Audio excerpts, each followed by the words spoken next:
আপনারা যারা ভিডিওর টাইটেল এবং থাম্বনেল দেখে ভিডিওটা অন করছেন, আজকের ভিডিওটা মূলত আপনাদের জন্য যারা এই প্রবলেমগুলো ফেস করতেছেন।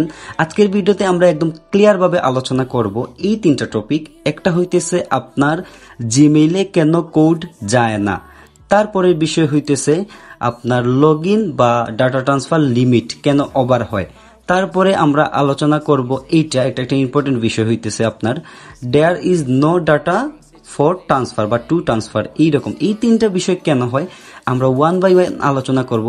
তার আগে যদি আপনি চ্যানেলে আজকে নতুন আসেন, অবশ্যই চ্যানেলটাকে সাবস্ক্রাইব করবেন, পাশে থাকা বেল আইকনটারে অন করবেন এবং ভিডিওটাতে একটা লাইক দিবেন যেন আমি মোটিভেটেড হই আরও ভিডিও পোস্ট করার জন্য।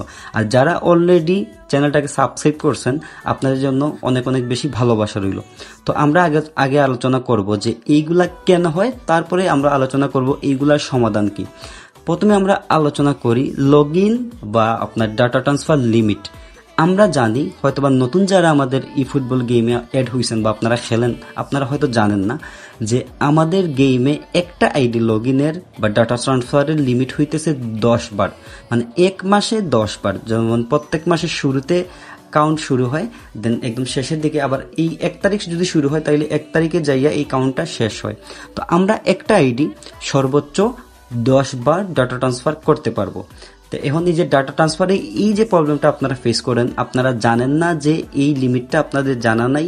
আপনারা কি করেন, অনেকবার প্রত্যেক মাসের 10 বারের উপরে আপনারা ডাটা ট্রান্সফার করেন। এই জন্য মানে এই মাস শেষ হওয়ার আগেই আপনারা লিমিটটা ওভার করে ফেলেন। এই জন্য আপনাদেরকে কোনামি আপনার আইডিকে আর ঢুকতে দেয় না।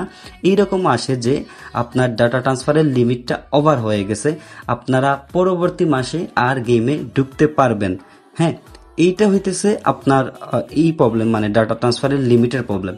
তারপরে আমরা আলোচনা করি আপনাদের জিমেইলে কেন কোড আসে না, ডাটা ট্রান্সফার করতে গেলে কেন আপনার জিমেইলে কোড আসে না। আসলে মূলত হইতেছে এই বিষয়টাতে কিন্তু অনেক বেশি সাফার করতেছে সবাই, ইভেন আমিও করছি। দেন এটা সমাধানটাও আমি খুঁজে পাইছি। আমি ভিডিও লাস্টের পার্টে আপনাদেরকে বলবো এটা কিভাবে করবেন।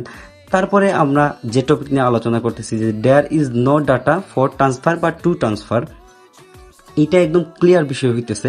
কারণ আমি আপনাদেরকে বলতেছে যে এখানে কোনো ডাটা বা ফাইল নেই যেগুলা আপনি ট্রান্সফার করতে পারবেন। এইটা মূলত এই জন্য হয়। আচ্ছা, আমরা এখন সমাধানে যাই যে এগুলার সমাধান কি। তো আমরা এই বিষয়টার সমাধান হইতেছে এইরকম, আপনার একটা আইডি আপনি অনেক দিন লগ ইন করেন নাই, মনে করেন 5-6 মাস এইরকম টাইম হয়েছে আপনার এই আইডিটা আপনারা একবারও লগ ইন করেন নাই। এইটা হইতেছে কিন্তু মেইন রহস্য। কোনামি কি করে বা ই ফুটবল কি করে, আমরা যখন আমাদের কোনো আইডি অনেক দিন যাবৎ লগ ইন করে না, তারা কিন্তু এটা বুঝে যে এই যে মানে আপনার লিঙ্ক করছেন যে ডাটাটা আপনারা, এইটা ইউজলেস বা এটা ডিএক্টিভ। হ্যাঁ, এটা অ্যাক্টিভ না। আর তারা কি করে মূলত আপনার যে অ্যাকাউন্টগুলো অ্যাক্টিভ না ওইগুলার ডাটা কিন্তু ওরা গেম থেকে রিমুভ করে দেয়, কারণ ওরা বুঝে যে এটা ইউজলেস, এটা রেখে কোনো লাভ নেই। তো আপনারা যারা দুইটা আইডি ইউজ করেন বা অনেক দিন হয়েছে আপনারা আপনাদের আইডিটা লগ ইন দেন নাই, আপনারা অন্তত মাসে একবার হইলেও বা 2 মাসে একবার হইলেও আপনারা গেমটা কিন্তু লগ ইন দেবেন, নাইলে কিন্তু আপনি এইরকম আপনার আইডিটা হারাবেন। আমি আমার দুঃখের কথা বলি, আমার একটা এক্সট্রা আইডিয়া ছিল যেটাতে আমি 106-এর মেসিটা ফ্রি পাইছিলাম। এটা আমি লিঙ্ক করেও রাখছিলাম যেন পরবর্তীতে ট্রান্সফার ইভেন্ট আসলে আমি কাজে লাগাইতে পারি। আমার এই আইডিটার কিন্তু এখন আমি আর ডাটা পাইতেছি না, এটা ওভার হয়ে গেছে। তারপরে আমরা আলোচনা করি কেন আমাদের জিমেইলে ই ফুটবলের কোডগুলো আসে না। এটা কিন্তু একটা কমন ব্যাপার, অনেকেই এই সমস্যার ভুগতেছেন, ইভেন আমি অনেকদিন ভুগছি। তো শেষমেশ এইটা সমাধান হইতেছে এইরকম, আমাদের যে জিমেইল অ্যাকাউন্ট যেটা আছে, যেটাতে নোটিফিকেশন আসে বা কোড আসে, তার কিন্তু একটা লিমিটেশন থাকে যে আপনার মনে করেন জিমেইলের 15 জিবি সামথিং এইরকম একটা লিমিটেশন থাকে। আপনার জিমেইলে অনেকগুলা নোটিফিকেশন আসতে আসতে এই যে লিমিটেশন আছে ওইটা কিন্তু ওভার হয়ে যায়, দেন আপনার ফোনে আর কোনো জিমেইল আসে না। এইটা হইতেছে মেইন কারণ।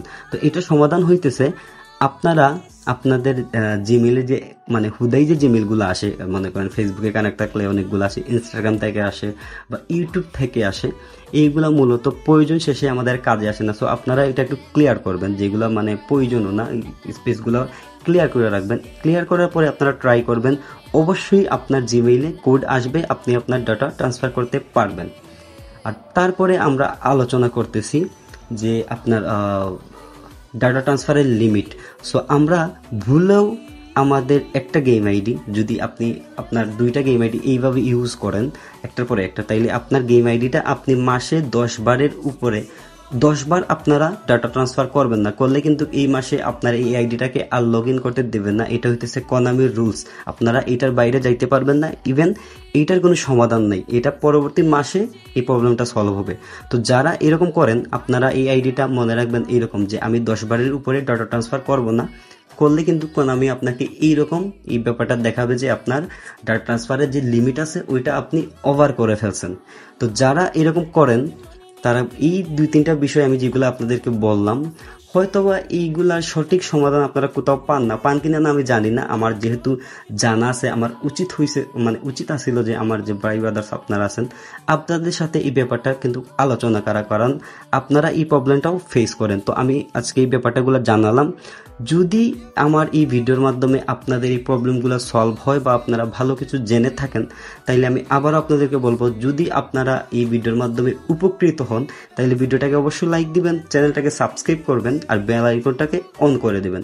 দেখা হবে পরবর্তী কোনো ভিডিওতে। আর এইরকম ইনফরমেটিভ ভিডিও পাওয়ার জন্য আপনারা আমাকে মোটিভেটেড করার চেষ্টা করবেন। আপনারা লাইক কমেন্ট করলে আমি মোটিভেটেড হব, এরকম ভিডিওগুলো আপনাদেরকে প্রতিনিয়ত দেওয়ার চেষ্টা করব। ভালো থাকবেন সবাই, দেখা হইতেছে পরবর্তী কোনো ভিডিওতে।